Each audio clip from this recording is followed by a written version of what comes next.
Hola amigos, es un gusto poder saludarles nuevamente y traerles un episodio más de la quinta temporada de historias de terror. Los invito a visitar mi otro canal, y mis redes sociales que se encuentran como siempre en la descripción. No se pierdan de ni un solo episodio, y les hago la invitación también a comentar, y suscribirse por si todavía no lo han hecho. Muy bien amigos, los dejo con los relatos.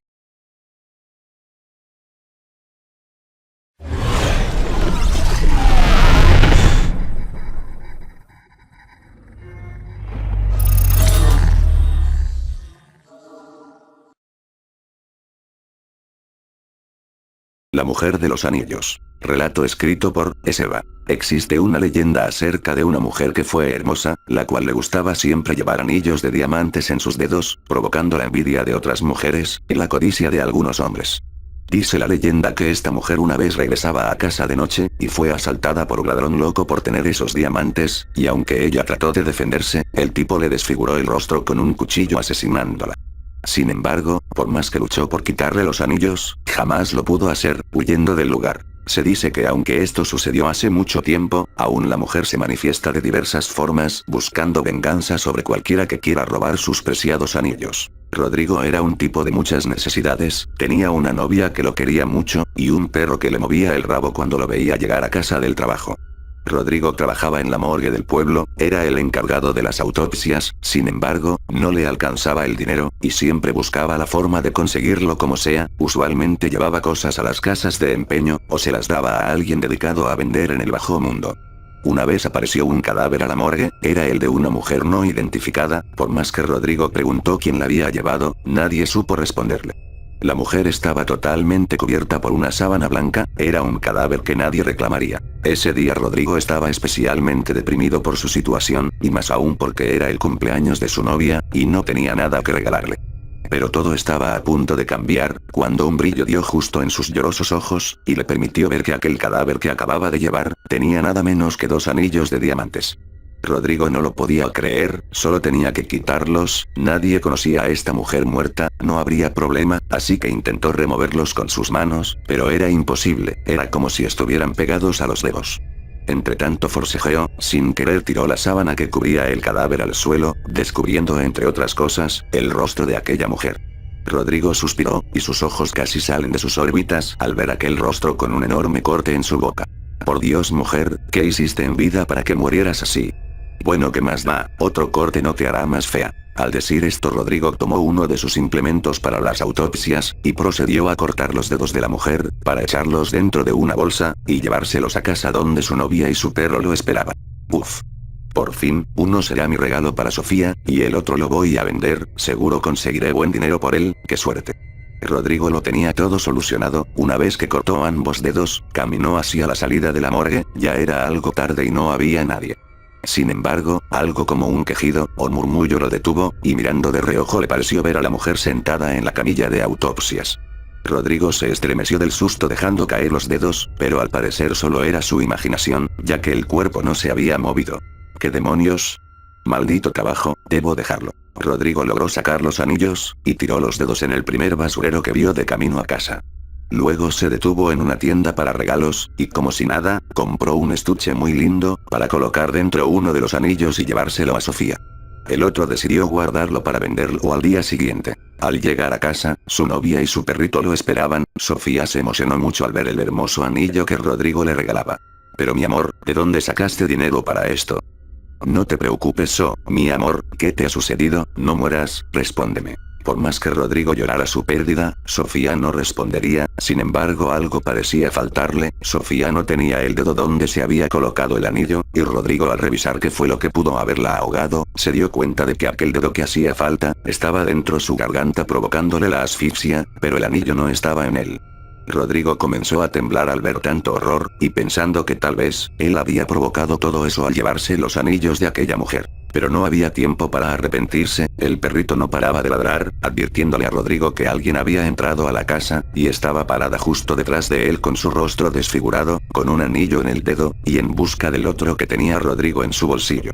Rodrigo se giró lentamente, pero la mujer lo tomó por la cabeza, quebrándole el cuello con un fuerte y repentino giro. La mujer desapareció en la oscuridad de la noche, el cadáver de Sofía fue encontrado junto con el de Rodrigo. Sus amigos en la morgue estaban impactados al ver cómo ingresaba el cadáver, de quien una vez allí trabajaba, perplejos, al ver que no tenía dedos, los cuales estaban todos dentro de sus bolsillos, donde una vez tuvo la osadía de guardar un anillo que no le pertenecía. Los anillos que su dueña, siempre recuperará.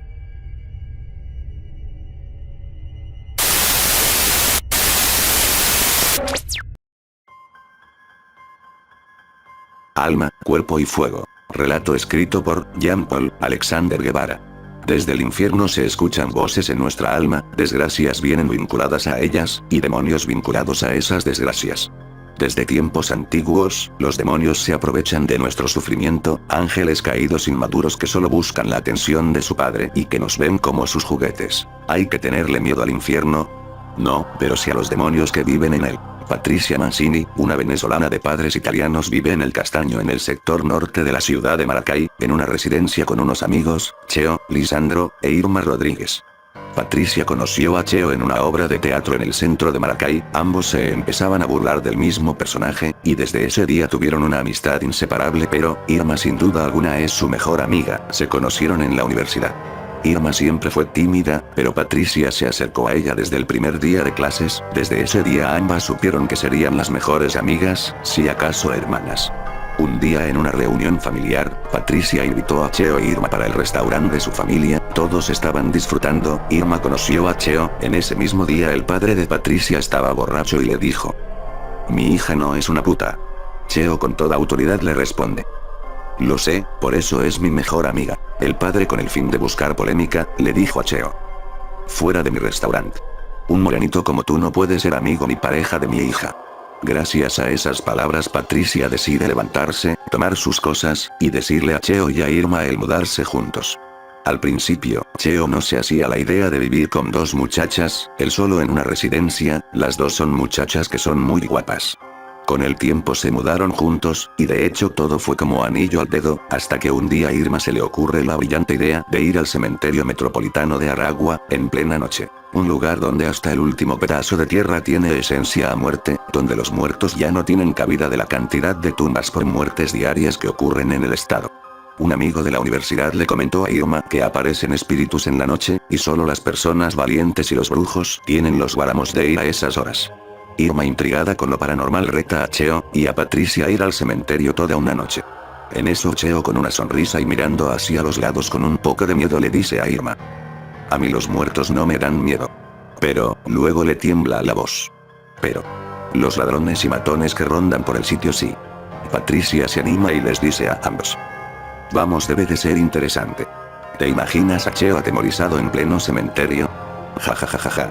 Patricia se ríe hasta reventar, en eso Cheo e Irma se apuntan viendo las risas de Patricia, los tres toman sus cosas, empiezan a empacar comida, agua y por supuesto linternas, pilas y lo principal, valentía. Los tres salen de la residencia, y toman el primer taxi que ven por la vía, se montan, le dicen la dirección al taxista, y este pone su salsa vieja Héctor Lavoe, Juanito Alimaña. 30 minutos de ruta, y los tres se bajan apurados del automóvil porque ya no aguantaban escuchar la misma canción una y otra vez. Por fin llegan al cementerio, a los tres se les hace un nudo en la garganta, eran las 7 p.m., y ya todo estaba solo, no se encontraba ni el vigilante del cementerio. Cheo, inflando el pecho y con una sonrisa dándoselas de fuerte, les dice a las muchachas con mucho afán: "Bueno, ya estamos acá, vamos a darle", como quien dice, con todo. Las muchachas se ríen porque saben que está más asustado que ellas dos, pero eso las reconforta y siguen hacia adelante. Van por la parte de la entrada y de pronto, ven una luz en las oficinas en donde se hacen los papeles para enterrar a los muertos, y hacer los epitafios de las tumbas. Cheo se agacha, levanta su dedo índice, y chita a las muchachas para que guarden silencio, y así adentrarse al cementerio. Con solo pasar la oficina, ya empezaron a pisar y tropezarse con las tumbas, debido a la cantidad de lápidas que hay en el suelo. Siguen caminando agachados, pasan 25 minutos y ya las muchachas empiezan a sentir un miedo como si algo malo les fuese a ocurrir.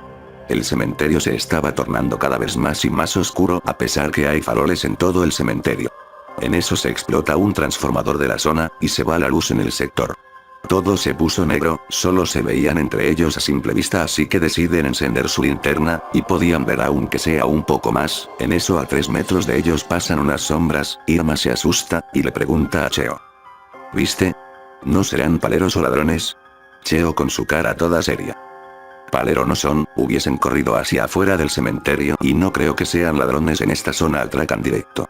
Luego llegan hasta caminando, y con un cartel que dice: ¿a qué te robo? Patricia pega un grito y les dice a los muchachos que le susurraron en el oído. Irma y Cheo se miran el rostro con cara de anonadados, y le dicen ambos al mismo tiempo: cálmate, esos son los nervios. Cálmate, esos son los nervios. En eso los tres empiezan a sentir frío en toda la espalda, y empiezan a escuchar ecos de voces en el cementerio. Los muchachos empezaron a sentir como respiraciones fuertes rozaban sus oídos, y como entre los árboles y las tumbas empezaron a salir las sombras. Estas se iban moviendo rápido, y cada vez más rápido. En eso los tres se ponen pálidos y echan correr hacia dentro del cementerio, pisando todas las tumbas. En eso Patricia se tropieza con una lápida y se lastima. Irma se voltea de forma inmediata y ayuda a Patricia. Esta le pregunta si está bien, y esta asiente con la cabeza. Al rato Cheo les dice a las muchachas que es hora de irse. Este se empieza a preocupar porque esas sombras no eran algo normal, como un espíritu o algo, y les comenta a las chicas: muchachas, no creo que esas sombras sean espíritus buenos. Yo no soy espiritista, ni mucho menos babalao, pero sí les puedo asegurar que siento que si no nos vamos, algo malo nos va a pasar. Irma con una cara seria mientras Patricia se quejaba del dolor le dice a Cheo que le ayude con Patricia. Cheo asiente y se acerca, y en eso Patricia grita. Cheo se asusta y le pregunta: ¿qué pasó? ¿El pie está peor? Vamos a llevarte al hospital. Patricia asustada le contesta: algo me mordió Irma, Cheo. Irma le pide a Cheo que se voltee, y en eso ve que tiene una mordida en todo el costado, como si la hubiese mordido una persona con mucha hambre, ya que le dejó sangre y todo. En eso Cheo también echa un grito, y siente un arañazo en su tobillo.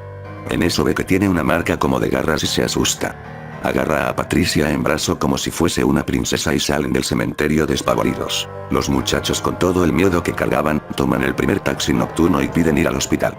En eso los atiende el doctor, que de casualidad era muy devoto a lo paranormal. Los muchachos le cuentan la historia y el doctor les dice: tengan cuidado, no vayan a esos sitios solos.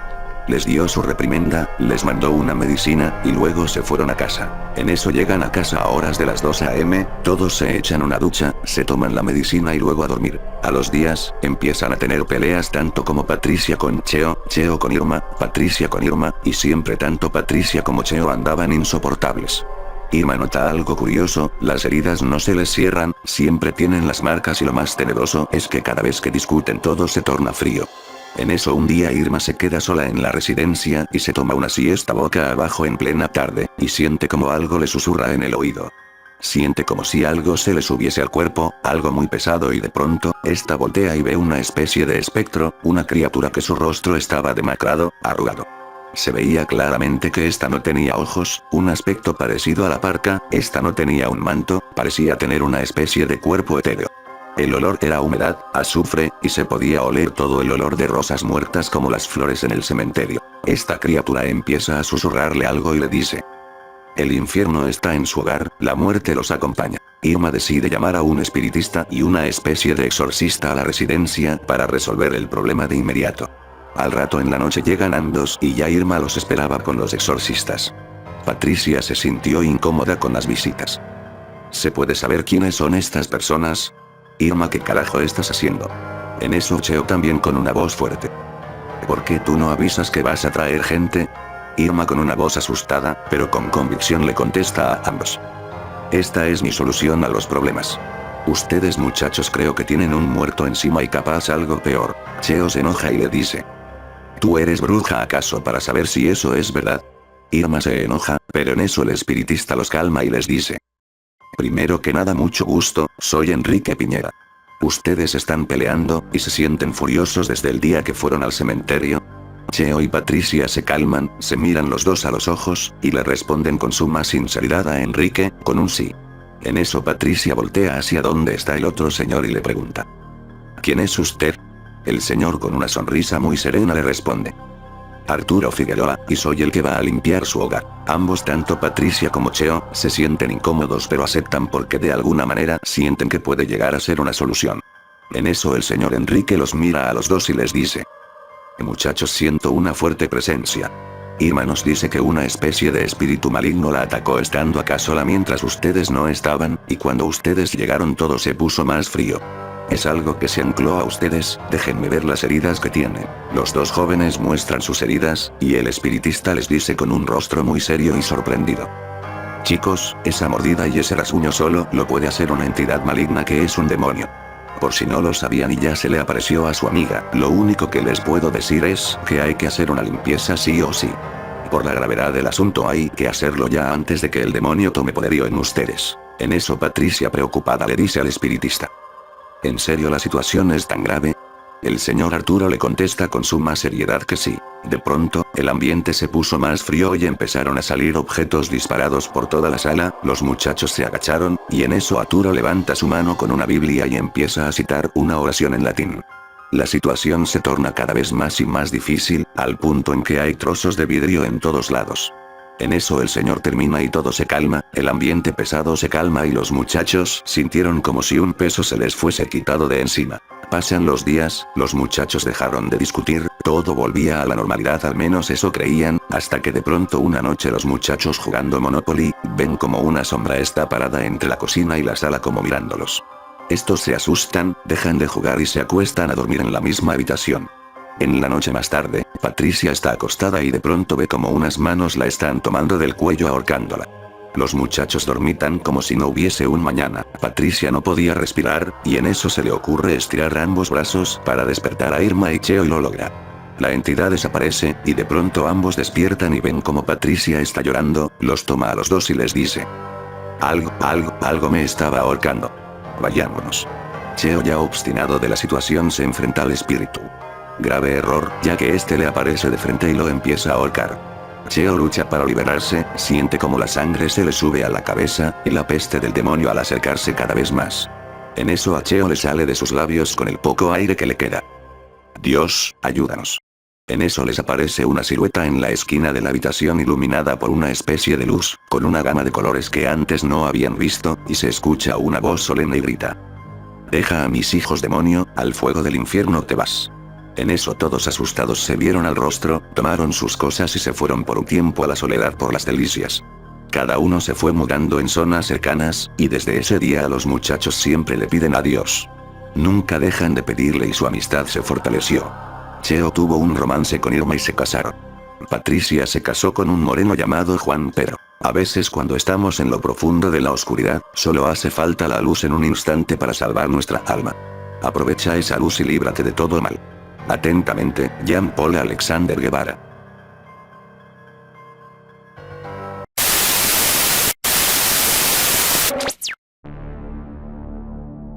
El individuo, escrito por Rubo. Pedro Sánchez, camarero de 43 años, no podía creer lo que estaba viendo.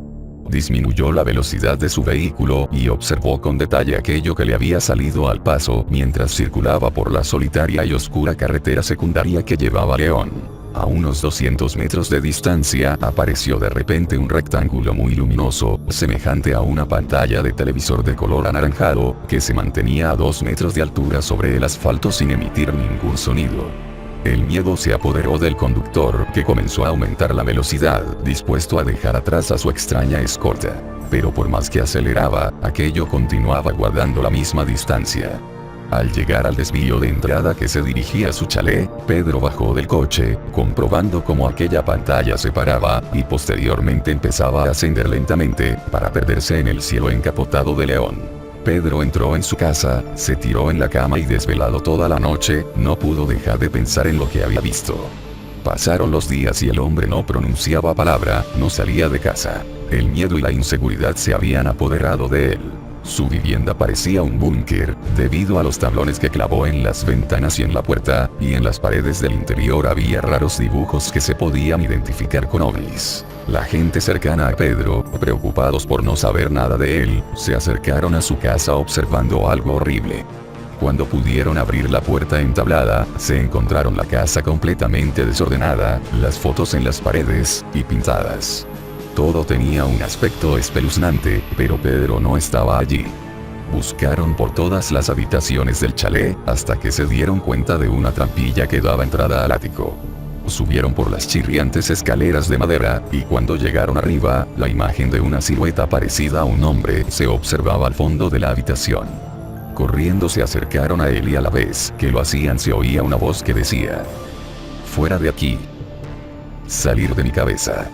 Cuando llegaron era tarde, Pedro se había arrojado por la ventana. La ambulancia no tardó en llegar, y en estado grave le trasladaron al hospital, donde al poco tiempo despertó con amnesia, no recordando nada de lo ocurrido. Así la historia de Pedro se quedó en una experiencia que nadie, ni siquiera él podrá recordar.